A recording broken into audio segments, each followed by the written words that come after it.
এই জাতি অনেক রক্ত দিয়ে তাদের স্বাধীনতা পেয়েছে, তাদের গণতন্ত্রের পথের যাত্রা তারা শুরু করেছে।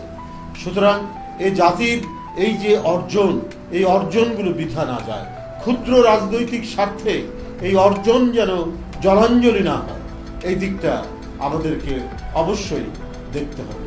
যা মানুষের জন্য কল্যাণকর, যা সমগ্র জনগণের জন্য যা উপকারী, আমাদেরকে তো সেটাই গ্রহণ করতে হবে।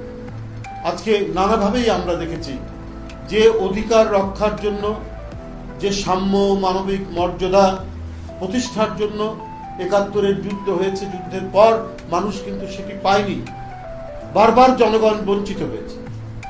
এবং রাজনীতিবিদদের যে রাজনীতির ক্ষমতা, এই ক্ষমতা তো জনগণ দেবে, সে কাকে পছন্দ করবে, তাদেরকে শাসন করার জন্য কাদেরকে দায়িত্ব দিতে হবে সেটা জনগণ নির্ধারণ করবে। সেই জনগণ যে নির্ধারণ করবে, সেই জনগণের উপর ক্ষমতা তো আমাদেরকে ফিরিয়ে দিতে হবে। এই জন্যই তো লড়াই।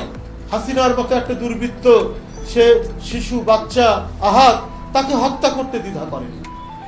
মানবাধিকার, জাতিসংঘের মানবাধিকার সংস্থার যে রিপোর্ট আপনারা পড়ে দেখুন, তারা যে তথ্যটা নিয়ে এসছে, সে তথ্য কত রক্তহীন করা তথ্য। যে গাজীপুরে একটা 14 বছরের কিশোর, তার শরীরে 40টা গুলি করা হয়েছে। এটা তো একটা সংক্ষিপ্ত একটা কথা বললাম, আরো অনেক তথ্য আছে। আর আরো তথ্য তো আমরা নিজের চোখে দেখেছি, জেনেছি। 2 মাস 3 মাস এখনো অনেকে জেলের মধ্যে আছে, এখনো হাসপাতালে আছে, কাতরাচ্ছে। কারো হাত নাই, কারো পা নাই, হাতটি সংযোজন করা যাবে কিনা কৃত্রিম ভাবে তারও কোনো নিশ্চয়তা নেই। যে পা কেটে ফেলতে হয়েছে, সে পা কৃত্রিম ভাবে সংযোজন করা যাবে কিনা তার কোনো নিশ্চয়তা নেই।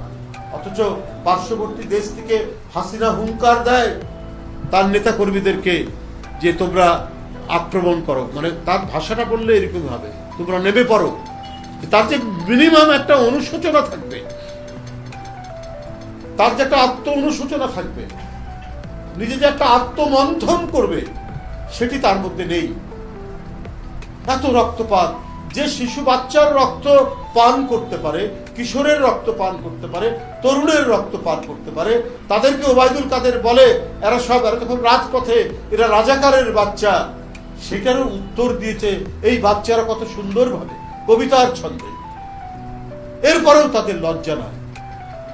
তারা যদি ভালো কাজ করতিস, তারা মানুষের যদি কল্যাণের কাজ করতিস, জনগণের ক্ষমতা যদি জনগণের কাছে যদি আপনারা ফিরিয়ে দিতেন, তাহলে তো আপনার পালাতে হতো না। আজকে ওবায়দুল কাদের এত দম্ভ, এত অহংকার, আমাদের নেতাদের নাম ধরে ধরে টিটকারি মেরে কথা বলতেন। আপনি কোথায় এখন?